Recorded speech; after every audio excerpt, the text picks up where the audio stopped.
mesdames, mesdemoiselles, messieurs. Tout d'abord, je tiens à exprimer ma gratitude à nos amis de la Ligue de l'enseignement de la Guadeloupe, qui célèbre 70 années d'activité. Je remercie aussi nos amis d'Afrique, du Canada, de la Réunion et des Seychelles qui participent à cette action culturelle. Pour la première fois, mon pays, Madagascar, est placé à l'honneur aux Antilles. C'est un moment historique. Et je tiens à souligner ce qui nous rapproche. Entre les peuples des Antilles et ceux de l'océan Indien, il y a d'abord des similitudes concernant l'histoire, la culture, la manière d'être. Ici, la langue créole, parlée par toute la population, expression de libération et de rébellion. Chez nous, à Madagascar, la langue malgache est parlée par toute la population, expression de libération et de rébellion. Ici, la solidarité familiale, de voisinage est partout. Chez nous, la solidarité familiale, de voisinage est partout. Ici, la musique, la danse, la joie, la fête.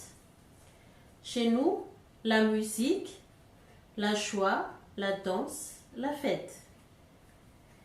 Ici, des paysages magnifiques, une nature merveilleuse, un archipel paradisiaque. Chez nous, des paysages magnifiques, une nature merveilleuse, un archipel paradisiaque. Je m'arrêterai là. Les similitudes sont nombreuses. Entre les Antilles et l'océan Indien se forme un triangle symbolique et fraternel. Dès son premier séjour, notre présidente, Madame Emeline Raoul-Arsou, s'est sentie chez elle aux Antilles, avec le peuple et en harmonie avec la nature. Azafat Toubk, toutes mes excuses de parler de moi. Je suis née dans une famille d'artistes paysans.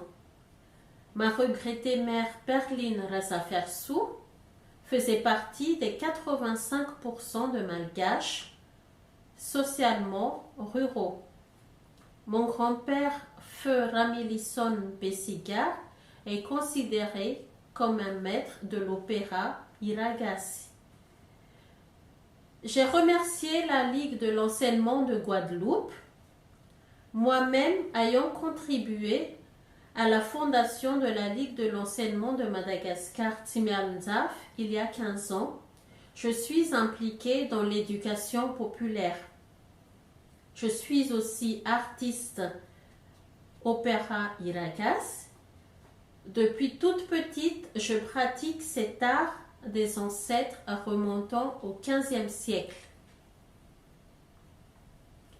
Madagascar est très mal connu du grand public. Mon pays est très riche et pas du tout pauvre, comme le disent les médias dominants. Madagascar est riche de son peuple, généreux, travailleur, amical. Madagascar est riche de sa culture afro-asiatique, unique au monde. Madagascar est riche de son histoire plurimillénaire. Madagascar est riche de sa langue, d'une subtilité profonde. Madagascar est riche de ses terres, ses îles, patrimoine endémique mondial. Madagascar est riche de ses immenses matières premières. Et je m'arrêterai là. Madagascar n'est pas du tout pauvre. Donc, potentiellement, et un jour, la renaissance de Madagascar viendra.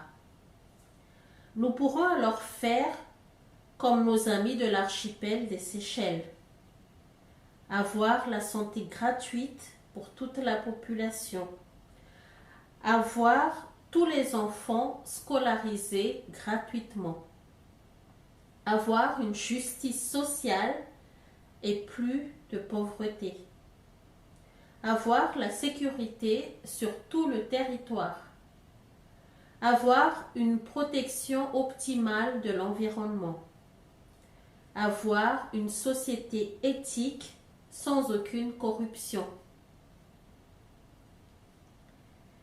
L'éducation est-elle inégalitaire? Tel est le thème du colloque de clôture du jubilé des 70 ans de la Ligue de l'enseignement de la Guadeloupe. Je parlerai encore, excusez-moi, de mon pays, Madagascar. Le système d'instruction publique n'est pas au niveau de ce qu'il devrait être si l'on considère la richesse du pays. Des écoles sont à l'abandon. Des enseignants ne sont pas payés. De nombreux villages ne disposent pas d'école. L'enseignement privé mercantile est privilégié par rapport à l'enseignement public. La majorité de la population n'a que rarement accès au collège, lycée et université. L'exemple de la présidente de Renaissance de Madagascar est représentatif. Fille de paysan, artiste, elle a pu, de par la volonté de ses parents, Feu Edwige Ramanambe et Ramilson Bessiga, être scolarisée jusqu'au diplôme du brevet, le BEPC. Toute sa scolarité durant, faute d'établissement public dans le village de Manjoussou, elle devait marcher plusieurs kilomètres à pied pour rejoindre l'école privée de l'église réformée. Ensuite, elle a dû abandonner ses études afin de travailler pour aider sa famille. C'est un exemple représentatif. En conclusion, et en réponse à la question posée par ce colloque, l'éducation est-elle inégalitaire? J'ai le grand regret de répondre oui. Malheureusement, dans mon pays, la majorité de la population est exclue d'un système éducatif discriminatoire. Nous rêvons d'une école publique, laïque, de qualité, accessible à tous les Malgaches. L'objectif du millénaire de l'éducation pour tous est loin d'être atteint. Pour conclure, je terminerai par un message d'espoir. L'espoir que nos dirigeants, un jour, s'inspirent de l'exemple de nos îles sœurs des Seychelles, qui, bien qu'infiniment moins riches que mon pays, Madagascar, sont exemplaires en termes de développement humain pour le bien-être de toute la population. Alors, la renaissance de Madagascar commencera. Azafat Toubk, je vous prie de m'excuser pour la longueur de mon propos. Misocha Betsak, je vous remercie de votre attention.